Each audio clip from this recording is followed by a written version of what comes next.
Most people think their brain is a fixed piece of hardware that you are just stuck with for life. I spent the last 30 days proving that your brain is actually a piece of software that you can rewrite if you know the right code. We've been sold the myth that we are prisoners of our genetics and our habits, but neuroplasticity, a concept officially coined by Jerzy Konorski in 1948, tells a different story. Your brain is physically changing every single second based on what you do, what you think, and what you focus on. It is a biological muscle. If you stop using it, it atrophies. If you train it, it expands. On day one, I felt like a passenger in my own life. I was reactive, scattered, and driven by dopamine loops. I was checking my phone within 30 seconds of waking up. I was consuming short-form content that decimated my attention span. My baseline level of focus was practically zero. I decided to treat my brain like a computer that needed a total system restore. I broke my 30-day experiment into 3 distinct phases. Phase 1 was the purge. I eliminated everything that was hijacking my neurological pathways. No social media, no refined sugar, no processed news. I had to create a vacuum so I could actually see how my brain functioned without constant external stimulation. The first 3 days were brutal. Withdrawal is real. My brain was screaming for the easy hits of dopamine it had been trained to expect.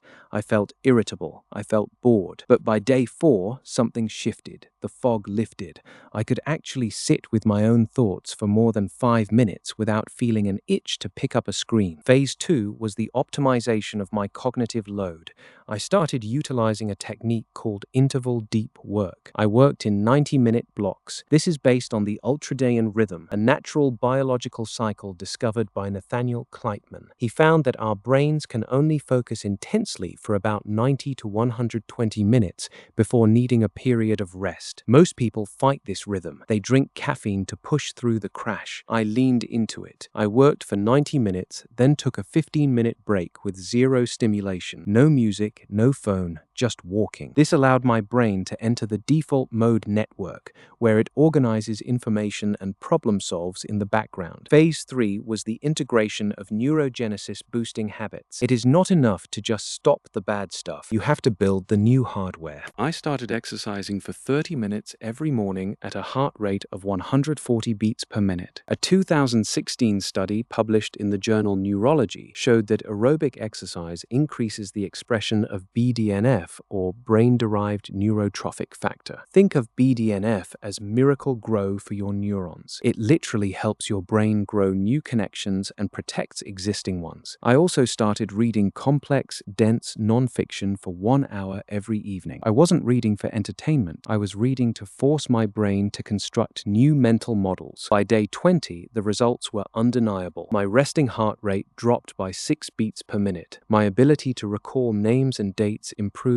by a measurable margin. But the most significant change wasn't even numerical. It was the feeling of agency. Before this experiment, I felt like my brain was a wild animal that I had to chase. By day 30, I felt like the trainer. I looked at the data. I tracked my task completion rates. I went from finishing 40% of my to-do list to finishing 85% consistently. I gained an extra 3 hours of productive time every single day just by eliminating the friction of distraction. The cost? It wasn't money. It was comfort. You cannot hack your brain and remain comfortable. The brain prefers the path of least resistance. It wants to automate everything into habits to save energy. Changing that requires active, burning effort. The biggest lesson I learned wasn't about a specific diet or a specific app. It was about the realization that we are active participants in our own cognitive architecture. Most people live their entire lives without ever taking the controls. They let the algorithm dictate their mood. They let their environment dictate their focus. They let their past dictate their future. But you are the architect of your own neural pathways. Every time you choose to endure the discomfort of focus, you are physically strengthening the neural circuits for concentration. Every time you choose to sit with boredom instead of scrolling, you are developing the circuitry for patience. This experiment wasn't about reaching a destination. It was about realizing the potential of the hardware. The brain is the only organ that can study itself. It is the only organ that can improve itself through the act of trying. We are all living in a world that is designed to fragment our attention and capitalize on our impulses. If you don't take the time to program your brain, someone else will do it for you. You have to decide what your your operating system is going to look like. You have to choose which habits are going to be installed as core processes and which ones are going to be uninstalled forever. So here is my question for you. If you were forced to run a diagnostic on your own brain right now, what would you find? Are you running outdated, buggy software that is draining your battery and crashing your output? Or are you actively iterating on your own design? The 30-day mark isn't the finish line. It is just the point where the installation finishes and the real work begins. You don't have to wait for a new year or a new week or a new job. You have all the hardware you need right now. The question isn't whether your brain is capable of change. The question is whether you are willing to endure the discomfort necessary to build a better version of yourself. Your brain is waiting for instructions. What are you going to tell it to do today?